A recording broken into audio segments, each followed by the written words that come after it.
You may hear him. Down goes Frazier. Down goes Frazier. Guys, there's nothing like boxing, and there are no athletes like fighters. Struggling to get to his feet. Incredible thing. It's unbelievable. Back, takes another right. Or is in deep trouble again? Finds it down. Finds it down. You know, you pay him a price, I guess, but the man said a bit of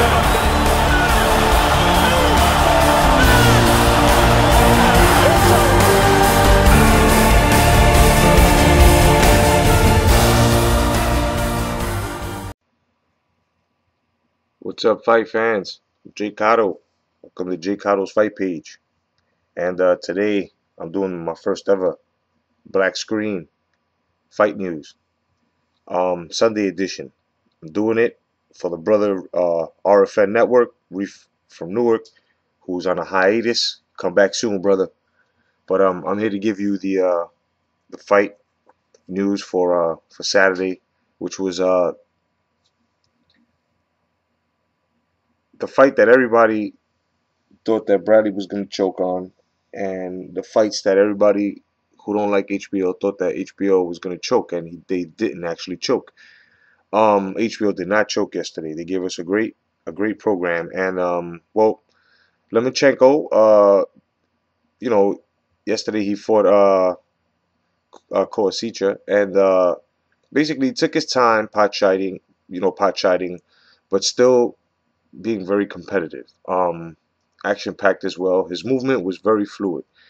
Koasica tried to pressure Loma in the earlier rounds, but of course, felt some body shots and he became hesitant. In the 7th, Loma showed speed and power and landed a lot of combinations. As a matter of fact, I think it was the 7th, Loma had landed 54 out of 92 shots in the 7th. Okay, Koasica seemed too small and didn't have enough power. He had will, but he didn't have enough power in his punches. Now, 66% of Lomachenko's punches landed through 8 rounds, which was very, very unheard of in a while. Especially coming from a man in such a weight class. I just got to say that we need Russell Jr. Lomachenko too. Russell seems to be the only one that can give him a run for his money. Hard body shots were the key in this fight, and Lomachenko just started working that body after the 5th, and it resulted in a KO in the 10th due to a body shot, and it was Koasica's first knockdown in his career. Now,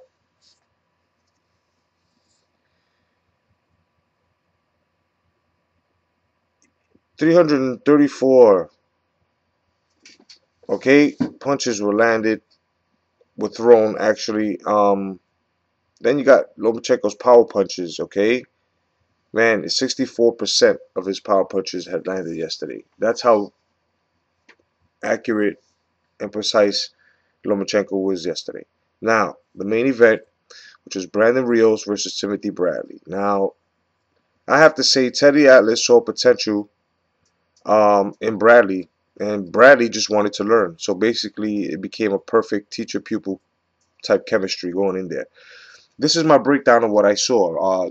Basically in round 1, Bradley boxed Rios out, like I said. Round 2, Rios made Bradley fight on the inside and caught him with the right hand. Now, I don't know if you guys remember that, but I think it was for 2.5 rounds, 2 rounds. Rios had made Bradley fight on the inside, which Rios was doing pretty good. Round 3 was a hard blow by Bradley. Bradley then used his jab. This is where on round 3 he started working on his jab. On round 4, Bradley, he boxed well. He worked off his jab and he did it perfectly. Round 5, he landed 3 lefts on Rios, 1 hard right. It looked like Apollo Creed, was boxing Rios in there yesterday. He did an excellent job with his footwork and moving as well. The thing is, Bradley has to exit the fire with his hands up.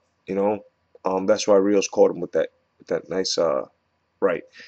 Round 6, Bradley was very effective with his jab and combinations. He was causing Rios to smother his own punches on the inside afterward. Bradley told Rios. Well, actually, Garcia told Rios he was making a lot of mistakes. Okay, round 7 looked more comfortable as Rios kept coming forward, and Bradley, that is, felt more comfortable. He looked more comfortable as Rios kept coming forward and trying to hold, and he looked very, very gassed out. Teddy Atlas, that great speech that he said, he gave Bradley, "We're firemen, we control the fire, we extinguished them." That was great. Great bravado. He actually worked him up, man. Coming out in the 8th, Bradley Kemp comes out and lands a lot of lands a combination shot in the opening of that round. Rios looked to clinch just to rest. He totally stood in front of Bradley. Then comes round 9 where Bradley he knocks down Rios. Rios gets up, then he knocks him down again, and basically Bradley goes to KO number 13. And I just have to say that Atlas was very, very, very good. Very, very good for Timothy Bradley. You know, um, Coming into the fight, Bradley was 155 pounds come fight night. All right, so he was basically a middleweight. And you had Brandon Rios, who was 170, which was like a light heavy. Bradley was expected to box, and Rios was expected to hit hard and possibly knock Bradley out, but that didn't happen. Bradley wins in the 9th to get his 13th knockout and his 33rd victory, 34th. And I tell you right now, just want to say, Brandon Rios, love the kid. He gave us great fights, especially with Alvarado. But my man, it's time to leave, brother. It's time to hang him up. Okay, part of the sport. Become part of the sport by being a trainer or something. But please, we beg you, my brother, do not put them gloves back on. Okay, you take too many shots to the head. You've taken too many during your career. You're starting to slur. I've been trying to tell everyone the same thing. Some people are catching on, which is great. Thank you for the memories, Brandon Rios, but we do not want to see you get hurt. All right. I had Rios winning just one round, and that was the second round. But Bradley basically won all 8 rounds when it came to that. It's just great. I have to say it again. We don't know what happened with Diaz, but we know this for sure. Okay, Bradley looked great, and Rios is a good contender and was a good contender for him, and he got the win. Okay, Atlas did a great job. All right. Now there was talks on Bradley versus Canelo. Bradley has the skill, but not the strength. Okay. He needs to have a lot of strength conditioning before he gets in there with a big boy like Canelo, right? And we have yet to see what J.Cotto and him are going to do and how he's going to perform. So let's not jump the gun. That match sounds a bit premature, but styles do make fights. Bradley still has some flaws in his game. Okay, the leaving yourself open after you step out. That flaw alone, the not covering up after you fire, that and some strength conditioning has to be corrected. But it'd be great. It'd be a good match.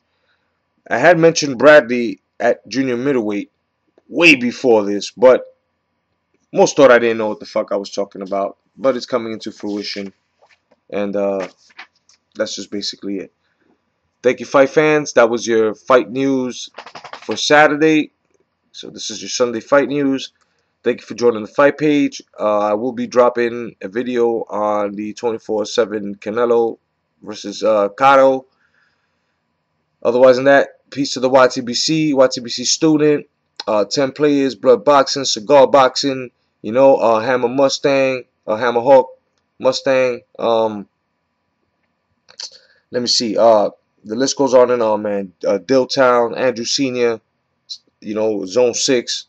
Peace to everybody in the YTBC, and peace to everybody in the hashtag Come Back to Boxing movement. It's basically it. We've got great boxing matches coming up.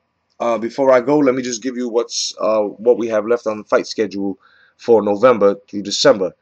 November 11th, we're gonna have episode of the Fight Game. November 20th, we're gonna see Gilberto versus I think we're gonna see Gilberto Ramirez.